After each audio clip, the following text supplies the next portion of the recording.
ಬಾಂಧವರಿಗೂ ನನ್ನ ನಮಸ್ಕಾರಗಳು. ನಾನು ಡಾಕ್ಟರ್ ವೀಣಾ ಕುಮಾರಿ, ಹಿರಿಯ ಪಶು ವೈದ್ಯಾಧಿಕಾರಿಗಳು, ಪಶು ಚಿಕಿತ್ಸಾಲಯ ಹಿರೇಗೌಜ, ಚಿಕ್ಕಮಗಳೂರು ತಾಲೂಕು ಮತ್ತು ಜಿಲ್ಲೆ. ನಾನು ಇಂದು ನಿಮಗೆ ತಿಳಿಸ್ಕೊಡ್ತಾ ಇರುವಂತಹ ವಿಷಯ ಸೈಲೇಜ್ ಮೇಕಿಂಗ್ ಅಥವಾ ರಸಮೇವು ತಯಾರಿಕೆ. ರಸಮೇವು ಅಂದ್ರೆ ಹಸಿ ಮೇವನ್ನ ಪೌಷ್ಟಿಕರಿಸಿ ಜಾನುವಾರುಗಳಿಗೆ ತಿನ್ಸಕ್ಕಂಥದ್ದು. ಸೊ ರೈತರು ಈ ಸೈಲೇಜ್ ಅಥವಾ ರಸಮೇವನ್ನ ತಯಾರಿಸೋದು ಹೇಗೆ, ಯಾವ ಪದ್ಧತಿಯಲ್ಲಿ ಮಾಡಿದ್ರೆ ಉತ್ತಮ, ಇತ್ತೀಚಿನ ದಿನಗಳಲ್ಲಿ ಕಡಿಮೆ ಖರ್ಚಿನಲ್ಲಿ ಮನೆಯಲ್ಲೇ ರೆಡಿ ಮಾಡುವ ರೀತಿ ಹೇಗೆ, ಈ ಸೈಲೇಜ್ನ ಬಳಕೆ ಮಾಡುವ ವಿಧಾನ ಹೇಗೆ, ಹಾಗೆ ಇದರ ಅನುಕೂಲಗಳೇನೇನು ಅನ್ನೋದ್ರ ಬಗ್ಗೆ A to Z ಕಂಪ್ಲೀಟ್ ಮಾಹಿತಿಯನ್ನು ನಾನು ಇವತ್ತು ನಿಮಗೆ ಈ ವಿಡಿಯೋದಲ್ಲಿ ತಿಳಿಸ್ಕೊಡ್ತೇನೆ. ಮೊದಲನೇ ಸ್ಟೆಪ್ ಬಂದ್ಬಿಟ್ಟು ಸಪ್ಪೆಯ ಆಯ್ಕೆ. ಈ ಸಪ್ಪೆಯ ಆಯ್ಕೆ ಸೈಲೇಜ್ ಪ್ರಿಪರೇಷನ್ ಮಾಡುವಾಗ ತುಂಬಾ ಮುಖ್ಯ ಆಗುತ್ತೆ. ಸೊ ಯಾವ ಬೆಳೆಗಳಿಂದ ನಾವು ಸೈಲೇಜ್ ಅನ್ನ ನಾವು ಪ್ರಿಪೇರ್ ಮಾಡಬಹುದು ಅಂತ ಕೇಳೋದಾದ್ರೆ ಮೆಕ್ಕೆಜೋಳ, ಮುಸ್ಕಿನ್ ಜೋಳ, ಸಜ್ಜೆ, ಓಟ್ಸ್ ಮತ್ತೆ ಹೈಬ್ರಿಡ್ ನೇಪಿಯರ್ ಮುಂತಾದವುಗಳಿಂದ ನಾವು ರಸಮೇವನ್ನ ಮಾಡಬಹುದು. ಸೊ ರೈತರು ಕೆಲವರು ತಮ್ಮ ಲ್ಯಾಂಡಲ್ಲೇ ಸಪ್ಪೆ ಬೆಳೆಯುವಂಥವ್ರು ಆ ಸಪ್ಪೆಗಳನ್ನ ಬಳಸ್ಕೊಂಡು ಸೈಲೇಜ್ ಅನ್ನ ಪ್ರಿಪೇರ್ ಮಾಡಬಹುದು. ಇನ್ನು ಕೆಲವು ರೈತರು ಹಸು ಅಥವಾ ಕುರಿ ಮೇಕೆ ಸಾಕಾಣಿಕೆಗಳಲ್ಲಿಯೇ ತೊಡಗಿಸುವಂತ ರೈತರುಗಳು ಹಸಿ ಮೇವನ್ನ ಬೆಳೆದಂತಹ ರೈತರಿಂದ ಒಂದು ಟನ್ಗೆ ಇಂತಿಷ್ಟು ಹಣವನ್ನ ಕೊಟ್ಬಿಟ್ಟು ಖರೀದಿಯನ್ನ ಮಾಡಿಕೊಂಡು ಹಸಿ ಮೇವನ್ನ ತಯಾರಿಸ್ಕೋಬಹುದು. ಸೊ ಈ ಹಸಿ ಮೇವು ನೀವು ಆಯ್ಕೆ ಮಾಡುವಾಗ ಲ್ಯಾಂಡ್ ನಲ್ಲಿಯೇ ನೀವು ಖರೀದಿ ಮಾಡೋಕ್ಕಿಂತ ಮುಂಚೆ ಲ್ಯಾಂಡ್ ನಲ್ಲಿಯೇ ಕ್ವಾಲಿಟಿ ಚೆಕಿಂಗ್ ಅನ್ನ ಮಾಡ್ಕೊಳ್ಳೋದು ಉತ್ತಮ. ಅಂದ್ರೆ ರೋಗ ರುಜಿನ ಇದೆಯೇ ಅಥವಾ ಉತ್ತಮ ಕ್ವಾಲಿಟಿ ಇದೆಯೇ ಇಲ್ವೇ ಅಂತ. ಇನ್ನು ಜೋಳದ ಸಪ್ಪೆ 2 ರಿಂದ 3 ತಿಂಗಳದ್ದು ಇರುವಾಗ ಆಯ್ಕೆ ಮಾಡ್ಕೋಬೇಕು. ಅಂದ್ರೆ ಜೋಳದ ಕಾಳು ಈ ಹಂತದಲ್ಲಿ ಹಾಲ್ಗಾಳು ಅಂತ ಹೇಳ್ತೇವೆ. ಅಂದ್ರೆ ಅರ್ಧ ಕಾಳು ಅರ್ಧ ಹಾಲು ಇದ್ದಾಗ ಕಟಾವು ಮಾಡ್ಕೋಬೇಕು. ಸೊ ಇದರಿಂದ ನಾವು ಉತ್ತಮವಾದ ಸೈಲೇಜ್ ಅನ್ನ ಪಡೆಯಬಹುದು.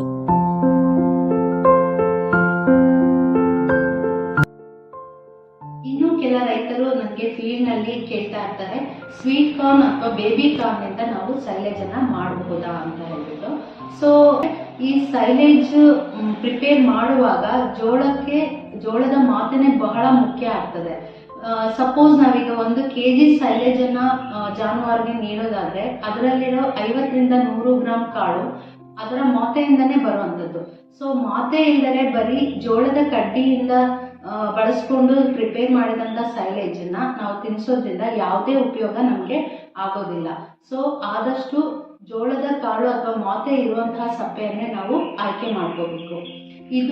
ಇದಿಷ್ಟು ಮಾಹಿತಿ ಜೋಳದ ಸಪ್ಪೆಯ ಆಯ್ಕೆ ಬಗ್ಗೆ ಮಾಹಿತಿ. 2ನೇ ಸ್ಟೆಪ್ ಬಂದ್ಬಿಟ್ಟು ಕಟಿಂಗ್. ನೀವು ಜೋಳದ ಸಪ್ಪೆಯನ್ನ ಕಟಿಂಗ್ ಮಾಡುವಾಗ ತೇವಾಂಶ 65 ರಿಂದ 70% ತೇವಾಂಶ ಇರಬೇಕು. ಸೊ ಈ ಜೋಳದ ಸಪ್ಪೆಯನ್ನ ನೀವು 1 ರಿಂದ 1.5 ಅಂಗುಲ ಅಥವಾ 2 ರಿಂದ 3 ಸೆಂಟಿಮೀಟರ್ ಉದ್ದದಲ್ಲಿ ಕತ್ತರಿಸಬೇಕಾಗ್ತದೆ. ಮತ್ತೆ ನೀವು ಕಟಿಂಗ್ ಮಾಡಿದ ನಂತರ ಕಟಿಂಗು, ಪ್ರಿಪ್ರೇಷನ್, ಪ್ಯಾಕೇಜಿಂಗು ಈ 3 ಹಂತಗಳು ಒಂದೇ ದಿನದಲ್ಲಿ ಮಾಡುವುದು ಉತ್ತಮ. ಸೊ ಯಾಕೆ ಅಂದ್ರೆ ಈ ಜೋಳ ಒಳಗಡೆ ಉಸಿರಾಡೋದ್ರಿಂದ ಅದರ ಒಳಗಡೆ ತಾಪಮಾನ ಜಾಸ್ತಿ ಆಗಿ ಜೋಳ ಬೆಂದು ಬಿಟ್ಟು ಕೆಂಪು ಅಥವಾ ಕಪ್ಪು ಬಣ್ಣಕ್ಕೆ ತಿರುಗುವಂತಹ ಚಾನ್ಸಸ್ ಇರುತ್ತೆ. ಸೊ ಈ ರೀತಿಯಾಗಿ ತಿರುಗಿದಂತಹ ಸೈಲೇಜ್ ಯಾವ ರೀತಿಯ ಉಪಯೋಗಕ್ಕೂ ಬರೋದಿಲ್ಲ ಮತ್ತೆ ಜಾನುವಾರುಗಳು ಇಷ್ಟಪಟ್ಟು ಸೈಲೇಜ್ ಅನ್ನ ತಿನ್ನೋದಿಲ್ಲ. 3ನೇ ಸ್ಟೆಪ್ ಬಂದ್ಬಿಟ್ಟು ಲಿಕ್ವಿಡ್ ಪ್ರಿಪರೇಷನ್. ಸೊ ಇದನ್ನ ಮೇವಿನ ತೂಕದ 1% ಅಂತೆ ಅಡಿಗೆ ಉಪ್ಪನ್ನ ಮತ್ತೆ 2 ರಿಂದ 2.5% ಅಂತೆ ಬೆಲ್ಲ ಅಥವಾ ಕಾಪಂಬಿ ಮಿಶ್ರಣವನ್ನ ನೀರಿನಲ್ಲಿ ಕರಗಿಸ್ಬಿಟ್ಟು ಇಟ್ಕೋಬೇಕು. ಇದ್ರ ಜೊತೆಗೆ ನೀವು ಮಿನರಲ್ ಮಿಕ್ಸ್ಚರ್ ಪೌಡರ್ ಹಾಗೆ ಬ್ಯಾಕ್ಟೀರಿಯಲ್ ಕಲ್ಚರ್ ಕೂಡ ಆಡ್ ಮಾಡಬಹುದು.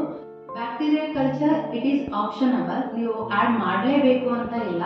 ಬಟ್ ಆಡ್ ಮಾಡಿದ್ರೆ ನಿಮಗೆ ಕ್ವಾಲಿಟಿ ಚೆನ್ನಾಗಿ ಬರುತ್ತೆ, ನ್ಯೂಟ್ರಿಟಿವ್ ಕ್ವಾಲಿಟಿ ಸೈಲೇಜ್ ಅಂತೂ ಚೆನ್ನಾಗಿ ಬರುತ್ತೆ. ಸೊ ಇದು ಆಪ್ಷನಬಲ್.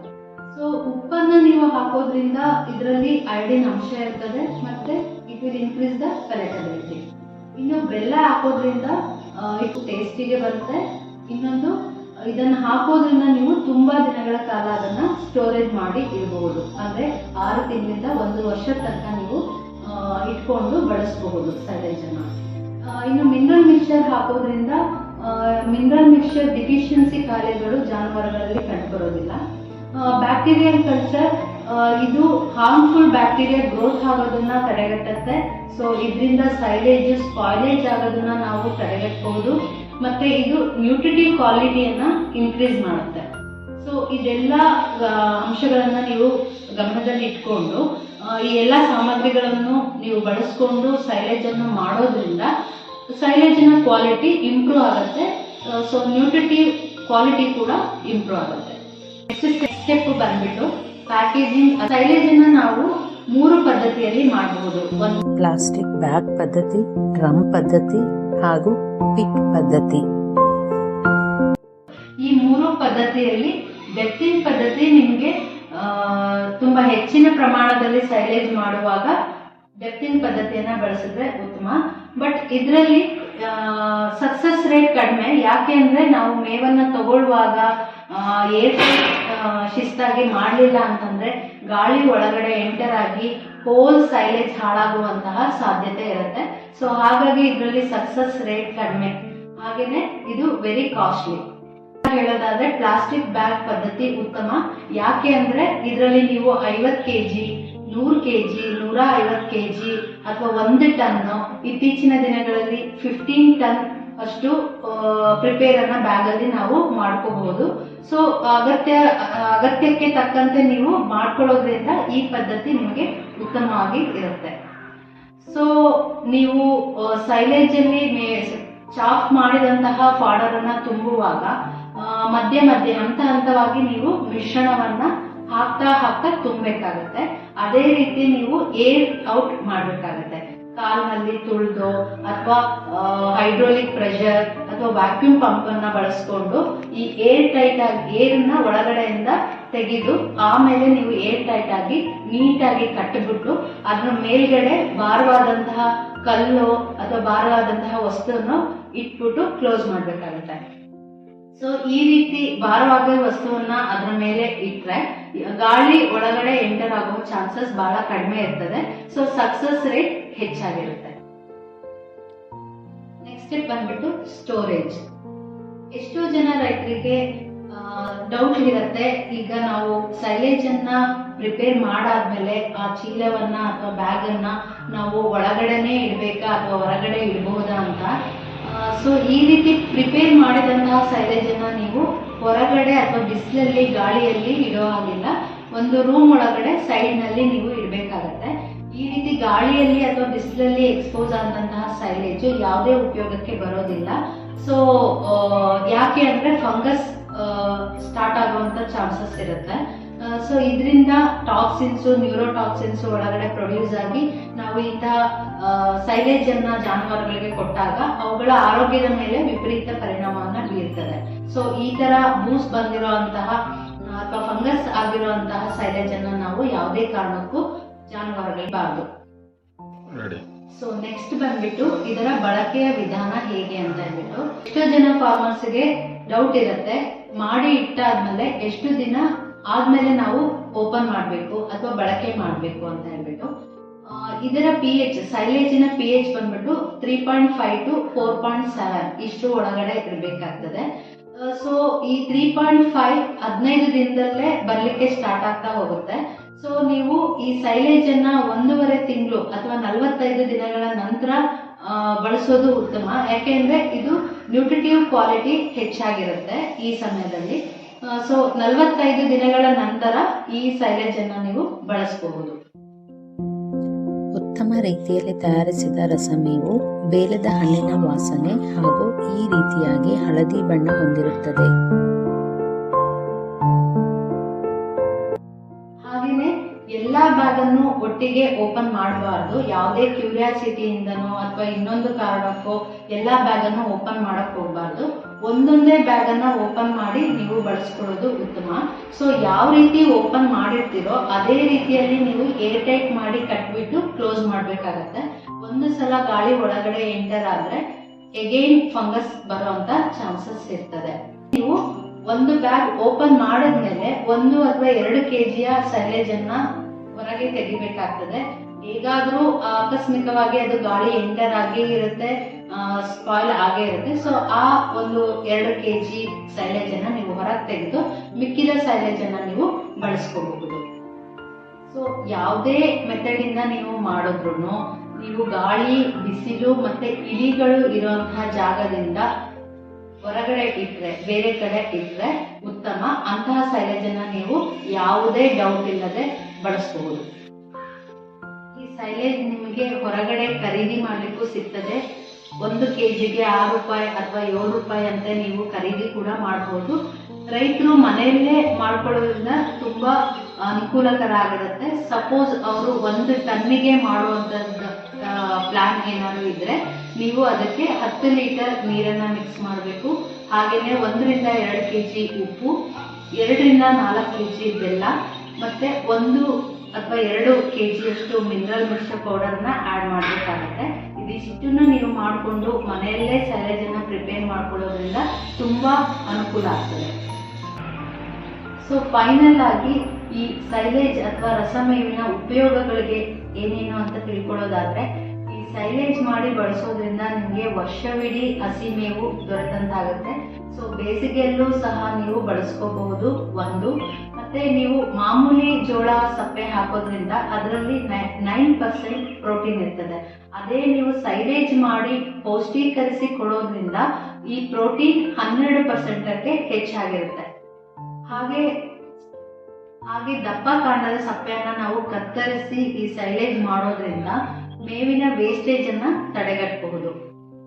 ಇನ್ನೊಂದು, ರೈತರು ಮನೆಯಲ್ಲೇ ಮಾಡಿ ಜಾನುವಾರುಗಳಿಗೆ ತಿನ್ನಿಸೋದ್ರಿಂದ ಲೇಬರ್ ಮೇಂಟೆನೆನ್ಸ್ ಕಡಿಮೆ ಆಗ್ತದೆ. ಸೊ ಈ ಸೈಲೇಜ್ ಜಾನುವಾರುಗಳು ತುಂಬಾ ಟೇಸ್ಟಿ ಆಗಿರೋದ್ರಿಂದ ಸೈಲೇಜ್ ತುಂಬಾ ಇಷ್ಟಪಟ್ಟು ತಿಂತವೆ. ಹಾಗೆ ಈಸಿಯಾಗಿ ಜೀರ್ಣಕ್ರಿಯೆ ಆಗುತ್ತೆ. ಅದಾದ್ರೆ ಜಾನುವಾರುಗಳಲ್ಲಿ ಉತ್ತಮ ಆರೋಗ್ಯ ಕಾಪಾಡುತ್ತೆ. ಹಸುಗಳಲ್ಲಾದ್ರೆ ಇಳುವರಿ ಕೂಡ ಉತ್ತಮವಾಗಿ ಇನ್ಕ್ರೀಸ್ ಆಗ್ತಾ ಹೋಗುತ್ತೆ. ಅದೇ ರೀತಿ ಕುರಿ ಅಥವಾ ಮೇಕೆಗಳಲ್ಲಿ ಗ್ರೋತಿಂಗ್ ಪವರ್ ಇನ್ಕ್ರೀಸ್ ಆಗುತ್ತೆ, ಉತ್ತಮ ಬಾಡಿ ಬರ್ತದೆ. ಸೊ ಸೈಲೇಜ್ ಮಾಡಿ ಒಂದು ಕಡೆ ನೀವು ಸ್ಟೋರ್ ಮಾಡೋದ್ರಿಂದ ಜೋಳದ ಸಪ್ಪೆಗೆ ಬೇಕಾದಂತಹ ಜಾಗದಲ್ಲಿ 10 ಪಟ್ಟು ನಾವು ಜಾಗವನ್ನ ಉಳಿತಾಯ ಮಾಡಬಹುದು. ನ್ಯೂಟ್ರಿಟಿವ್ ವ್ಯಾಲ್ಯೂ 35 to 50% ಸೈಲೇಜ್ ಅಲ್ಲಿ ಜಾಸ್ತಿ ಇರುತ್ತೆ ನಾರ್ಮಲ್ ಜೋಳದ ಸಪ್ಪೆಯನ್ನ ತಿನ್ನಿಸೋದಕ್ಕಿಂತ. ಜಾನುವಾರುಗಳಿಗೆ ನೀವು ಯಾವ ರೀತಿ ಸೈಲೇಜ್ ಅನ್ನ ತಿನ್ನಿಸ್ಬೇಕು ಅಂತ ಕೇಳೋದಾದ್ರೆ, 15 ರಿಂದ 20 kg ಪರ್ ಡೇ ನೀವು ಹಸುಗಳಿಗೆ ಹಾಕ್ಬೋದು. ಕುರಿ ಅಥವಾ ಮೇಕೆಗೆ ಬಂದ್ರೆ 1 ರಿಂದ 1.25 kg ಪರ್ ಡೇ ನೀವು ಹಾಕ್ಬೇಕಾಗತ್ತೆ. ಇದೇ ಜಾಸ್ತಿ, ಇದಕ್ಕೂ ಜಾಸ್ತಿ ನೀವು ಹಾಕಿದ್ರೆ ಜಾನುವಾರುಗಳ ಆರೋಗ್ಯದ ಮೇಲೆ ಪರಿಣಾಮ ಬೀಳುತ್ತೆ. ಅಸಿಡಿಟಿ ಜಾಸ್ತಿ ಆಗ್ಬಿಟ್ಟು ಇಂಡೈಜೆಷನ್ ಆಗಿ ಭೇದಿ ಆಗ್ಲಿಕ್ಕೆ ಸ್ಟಾರ್ಟ್ ಆಗ್ತದೆ. ಸೊ 1 ರಿಂದ 1.25 kg ಅಷ್ಟು ಕುರಿ ಅಥವಾ ಮೇಕೆಗೆ ಅಥವಾ 15 ರಿಂದ 20 kg ಪರ್ ಡೇ ಹಸುಗಳಿಗೆ ಕೊಡೋದು ಸೂಕ್ತ. ಹಸುಗಳಲ್ಲಿ ನೀವು 15 ರಿಂದ 20 kgಯನ್ನ ಒಮ್ಮೆಲೆ ಕೊಡೋದಕ್ಕಿಂತ 2 ಭಾಗಗಳಾಗಿ ವಿಂಗಡಿಸಿಕೊಂಡು ಬೆಳಗ್ಗೆ 10 kg ಅಥವಾ ಸಂಜೆ 10 kg ನೀವು ಕೊಡಬಹುದು. ಇಲ್ಲ ಅಂದ್ರೆ ನೀವು ಬೆಳಗ್ಗೆ ಸೈಲೇಜ್ ಅನ್ನ ಕೊಟ್ಟು ಮಧ್ಯಾಹ್ನ ಡ್ರೈ ಫಾಡರ್ ಅನ್ನ ಕೊಟ್ಟು ಸಂಜೆಯಲ್ಲಿ ನೀವು ಹಸಿ ಮೇವನ್ನ ಕೊಡಬಹುದು. ಈ ರೀತಿಯಾಗಿ ನೀವು ಜಾನುವಾರುಗಳಿಗೆ ನೀಡಬೇಕಾಗುತ್ತೆ. ವೀಕ್ಷಕರೇ, ನಾವಿವತ್ತು ಚಿಕ್ಕಮಗಳೂರು ಜಿಲ್ಲೆಯಲ್ಲಿ ಇರ್ತಕ್ಕಂಥ ಶಂಕರನಹಳ್ಳಿ ಗ್ರಾಮದಲ್ಲಿರುವ ಅಮೃತ ರಸಮೇವು ಘಟಕದಲ್ಲಿ ನಾವಿದ್ದೇವೆ. ಬನ್ನಿ ಇಲ್ಲಿ ಹೇಗೆ ರಸಮೇವನ್ನ ತಯಾರಿಸ್ತಾರೆ ನೋಡ್ಕೊಂಡು ಬರೋಣ. ಈ ರಸಮೇವು ಘಟಕದಲ್ಲಿ ಸೈಲೋ ಮಷೀನ್ ಬಳಸಿ ಸೈಲೇಜ್ ಅನ್ನು ತಯಾರು ಮಾಡಲಾಗುತ್ತದೆ.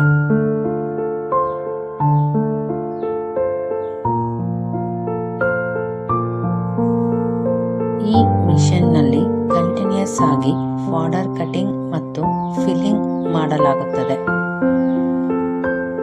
ನಾನು ಈಗಾಗಲೇ ಹೇಳಿದ ಹಾಗೆ ಫಾಡರ್ ಈ ರೀತಿಯಾಗಿ 2 ರಿಂದ 3 ಸೆಂಟಿಮೀಟರ್ ಉದ್ದದಲ್ಲಿ ಕತ್ತರಿಸಬೇಕು.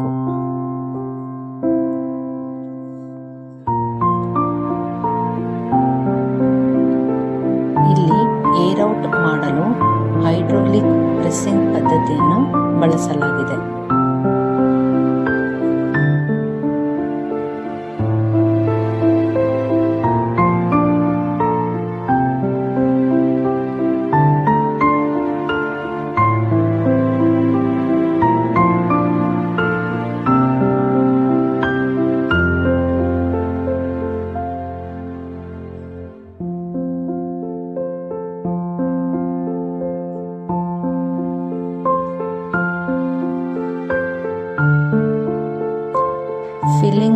ಬಳಿಕ ಈ ರೀತಿಯಾಗಿ ಗಾಳಿ ಆಡದಂತೆ ಏರ್ ಟೈಟ್ ಆಗಿ ಕಟ್ಟಲಾಗುತ್ತದೆ.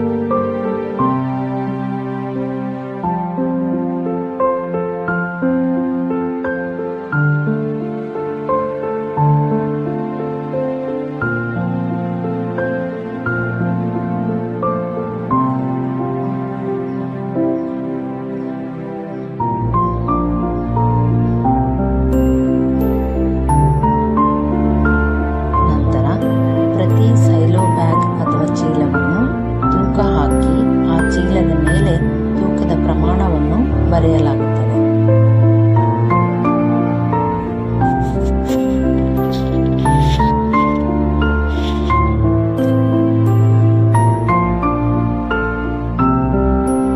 ನಂತರ ತಯಾರಿಸಿದ ಸೈಲೋ ಬ್ಯಾಗ್ ಅಥವಾ ಚೀಲವನ್ನು ಬಿಸಿಲು, ಗಾಳಿ ಮತ್ತು ಇಲಿಗಳು ಇಲ್ಲದ ಕಡೆ ಸ್ಟೋರ್ ಮಾಡಲಾಗುತ್ತದೆ.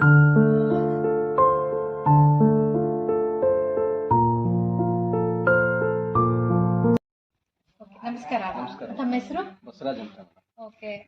ಸೊ ಈ ಎಷ್ಟು ವರ್ಷದಿಂದ ನೀವು ರಸಮಯ ಘಟಕ ಮಾಡ್ತಾ 4 ವರ್ಷ ಆಯ್ತು. 4 ವರ್ಷದಿಂದ ಮಾಡ್ತಾ ಇದ್ದೀರಾ. ಸೊ ಈ ನಿಮ್ಮ ಘಟಕದಲ್ಲಿ ಯಾವ ರೀತಿಯಾಗಿ ರಸಮಯವನ್ನ ತಯಾರಿಸ್ತೀರಾ, ಅದ್ರ ಬಗ್ಗೆ ಸ್ವಲ್ಪ ಮಾಹಿತಿ ಹೇಳ್ತೀರಾ? ಮೇಡಮ್, ಇದು ನಮ್ಮ ಚಿಕ್ಕಮಂಗ್ಳೂರು ಜಿಲ್ಲೆ, ಚಿಕ್ಕಮಂಗ್ಳೂರು ತಾಲೂಕು, ಶಂಕರನಹಳ್ಳಿ ಅಂತ. ಇಲ್ಲಿ ಲಾಸ್ಟ್ ಬಾರ್ಡ್ರು. ಆಮೇಲೆ ಇಲ್ಲಿ ರೈತರ ಹತ್ರ ತಗೊಂತೀನಿ ನಮ್ಮ ಸೆಪ್ಪೆನ. 45ರಿಂದ 50 ದಿನಕ್ಕೆ ಸೆಪ್ಪೆ ಬಂದಿರುತ್ತೆ, ಹಾಕಿರ್ತಾರೆ. ಮಳೆಗಾಲದಲ್ಲಿ ಚೆನ್ನಾಗಿ ಬಂದಿರುತ್ತೆ. ಮಳೆಗಾಲದಲ್ಲಿ ನೀರಪ್ಪ ರಾಯಿಸ್ತಾರೆ. ಆಮೇಲೆ 45 ದಿನಕ್ಕೆ ಕಟಿಂಗ್ ಮಾಡ್ತಿದ್ದೀನಿ. 45 ದಿನಕ್ಕೆ ಕಟಿಂಗ್ ಮಾಡಿಕೊಂಡು ಇಲ್ಲಿ ಸೆಡ್ಡಿಗೆ ತೊಗೊಂಬಂದು ಸೈಲೇಜ್ಗೆ ನಾನು ಚೀಲ ಎಲ್ಲ ಖರೀದಿ ಮಾಡಿರ್ತೀನಿ ಫಸ್ಟ್. ಆಮೇಲೆ ಲೇಬರ್ಗೆ 10 ಜನ ಲೇಬರ್ ಇರ್ತಾರೆ. 10 ಜನ ಲೇಬರ್ಗೆ ತಗೊಂಬಂದು ಕರ್ಗಿಸ್ಕೊಂಬಂದು ಇಲ್ಲಿ ತೊಗೊಂಬಂದು ಮತ್ತೆ ಚೀಲ ಮಾಡಿದ್ದೀನಿ. ಚೀಲ ಮಾಡ್ಕೊಂಡು ಇಟ್ಟಿದ್ದೀನಿ.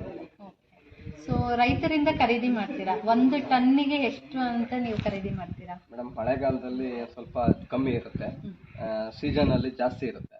ಮಳೆಗಾಲದಲ್ಲಿ ಒಂದು 2ರಿಂದ 2.5 ಸಾವಿರ ರೂಪಾಯಿವರೆಗೂ ಖರೀದಿ ಆಗುತ್ತೆ. ಬೇಸಿಗೆಯಲ್ಲಿ ಒಂದು 3ರಿಂದ 3.5 ರೂಪಾಯಿವರೆಗೂ ಹೋಗುತ್ತೆ.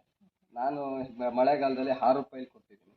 ಸೈಲೇಜ್ ಕೆಜಿಗೆ 6 ರೂಪಾಯಿ, 6,000 ಟನ್ ಗಟ್ಟಲೆ ಕೊಡ್ತೀನಿ. 6,000 ಟನ್ನಿಗೆ ಕೊಡ್ತೀನಿ. ಆಮೇಲೆ ಬೇಸಿಗೆಗಾಲದಲ್ಲಿ 8 ರೂಪಾಯಿವರೆಗೂ, 9 ರೂಪಾಯಿವರೆಗೂ ಕೊಡ್ತೀನಿ. ರೈತರ ಮೇಲೆ ಡಿಪೆಂಡ್ ಆಗುತ್ತೆ. ಸೊ 1 ಟನ್ನಿಗೆ ನೀವು ಎಷ್ಟು ಬ್ಯಾಗ್ ಸೈಲೋನ ರೆಡಿ ಮಾಡ್ತೀರಾ? ಒಂದು ಬ್ಯಾಗಿಗೆ ಕೆಜಿ ಲೆಕ್ಕದಲ್ಲಿ 50 ಕೆಜಿ ಬ್ಯಾಗ್ ಮಾಡಿದ್ರೆ 20 ಬ್ಯಾಗ್ ಬರುತ್ತೆ. 20 ಚೀಲ ಆಗಿರುತ್ತೆ. ಏನು ತೊಂದರೆ ಇಲ್ಲ. ಅಂದ್ರೆ ಒಂದು ಸ್ವಲ್ಪ ವ್ಯತ್ಯಾಸ ಆಗಿತ್ತು ಅಂತಂದ್ರೆ 18ರಿಂದ 20 ಚೀಲ ಬರುತ್ತೆ. ಓಕೆ. ನಿಮ್ಗೆ ಇದು ಸೈಲೇಜ್ ಘಟಕ ತಯಾರಿಸಿದ್ಮೇಲೆ ಲಾಭದಾಯಕ ಆಗಿದೆಯಾ? ಹ್ಞೂ ಮೇಡಮ್, ಆಗಿದೆ, ಏನು ತೊಂದರೆ ಇಲ್ಲ. ರೈತರ ಹತ್ರ ಒಂದು ಸ್ವಲ್ಪ ನಾನು ಮಾತಾಡ್ಕೊಂಡು ಒಂದು ರೂಪಾಯಿ 2 ರೂಪಾಯಿ ಬಿಡಿಸ್ಕೊಂಡು ಬಂದ್ರೆ ನನಗೆ 1 ರೂಪಾಯಿ ಲಾಭ ಆಗಿದೆ. ಸೊ ಮಾರ್ಕೆಟಿಂಗ್ ಹೇಗೆ ಮಾಡ್ತೀರಾ? ಮಾರ್ಕೆಟಿಂಗ್ ಚೆನ್ನಾಗಿದೆ ಮೇಡಮ್. ನಾನು ಆಲ್ರೆಡಿ ಡಾಕ್ಟರ್ ಕಾಂಟ್ಯಾಕ್ಟ್ ಮಾಡಿರ್ತೀನಿ. ಪಶು ವೈದ್ಯಕೀಯದಲ್ಲಿ ಡಾಕ್ಟರ್ ಕಾಂಟ್ಯಾಕ್ಟ್ ಮಾಡ್ಕೊಂಡು ಶೃಂಗೇರಿ, ಕೊಪ್ಪ, ಮೂಡುಬಿದ್ರೆ, ಬಾಳೆಹೊನ್ನೂರು ಎಲ್ಲ ಕಡೆನೂ, ಮೂಡಿಗೆರೆ ಎಲ್ಲ ಕಡೆನೂ ಡಿಸ್ಟ್ರಿಬ್ಯೂಟ್ ಮಾಡ್ತಿದ್ದೀನಿ ಮೇಡಮ್. ನಾನೇ ಡಿಸ್ಟ್ರಿಬ್ಯೂಟ್ ಮಾಡ್ತೀನಿ. ಓಕೆ. ಜನಗಳು ಇಲ್ಲಿ ಬಂದು ತಗೊಂಡು ಹೋಗ್ತಾರಾ ನಿಮ್ಮ ಘಟಕಕ್ಕೆ ಬಂದು? ಹ್ಞೂ ಮೇಡಮ್, ನಮ್ಮ ಘಟಕದಲ್ಲಿ ಜಾಸ್ತಿ ಸೇಲಿಂಗ್ ಘಟಕದಲ್ಲಿ ಇಲ್ಲೇ ಆಗುತ್ತೆ. ಸುತ್ತ ಹಳ್ಳಿಲೆಲ್ಲ ಚೆನ್ನಾಗಿ ಇಂಪ್ರೂವ್ಮೆಂಟ್ ಆಗುತ್ತೆ, ಚೆನ್ನಾಗಿ ಸೇಲಿಂಗ್ ಇದೆ ಮೇಡಮ್. ಸೊ ಈಗ ನೀವು ಕೊಪ್ಪ, ಶೃಂಗೇರಿ ಅಲ್ಲೆಲ್ಲ ಕೊಡ್ತೀವಿ ಅಂದ್ರಲ್ಲ, ನೀವೇ ಹೋಮ್ ಡೆಲಿವರಿ ಮಾಡ್ತೀರಾ, ಅವರೇ ಬಂದು ತಗೊಂಡು? ಇಲ್ಲ ಮೇಡಮ್, ಅಲ್ಲಿ ಹೊರಗಡೆ ಯಾರು ಬರ್ತಿಲ್ಲ. ಶೃಂಗೇರಿ, ಕೊಪ್ಪಗೆಲ್ಲ, ಮೂಡಿಗೆರೆಗೆಲ್ಲ ನಾನೇ ಡೆಲಿವರಿ ಕೊಡ್ತಿದ್ದೀನಿ. ಅಂದ್ರೆ ಕಾಸ್ಟ್ ಅಂದ್ರೆ ಅದ್ರ ಮೇಲೆ ಬಾಡಿಗೆ ಎಲ್ಲ ಸೇರಿಸ್ಕೊಂಡು ಕಾಸ್ಟ್ ಮಾಡ್ಕೊಂಡಿದ್ದೀನಿ. ಇಲ್ಲಿಗೆ ಬಂದವರಿಗೆ 6ರಿಂದ 6.5 ರೂಪಾಯಿ ಕಾಸ್ಟ್ ಇಲ್ಲಿಗೆ ಕೊಡ್ತೀವಿ. ಸೊ ಓವರ್ ಆಲ್ ನಿಮಗೆ ಲಾಭದಾಯಕ ಆಗಿದೆ ಅಂತ 1 ರೂಪಾಯಿ ಲಾಭದಾಯಕ ಇದೀನಿ ಮೇಡಮ್. ಓಕೆ. ಖುಷಿಯಾಗಿದ್ದೀರಾ? Okay, thank you so much. Final ಆಗಿ ಹೇಳೋದಾದ್ರೆ, ರಸಮೇವು ತಯಾರಿಸಿ ವರ್ಷವಿಡೀ ಉತ್ತಮ ಹಾಗೂ ಪೌಷ್ಟಿಕ ಆಹಾರ ಮೇವು ಪಡೆಯಿರಿ. ಧನ್ಯವಾದಗಳು. ಜೈ ಹಿಂದ್, ಜೈ ಕರ್ನಾಟಕ.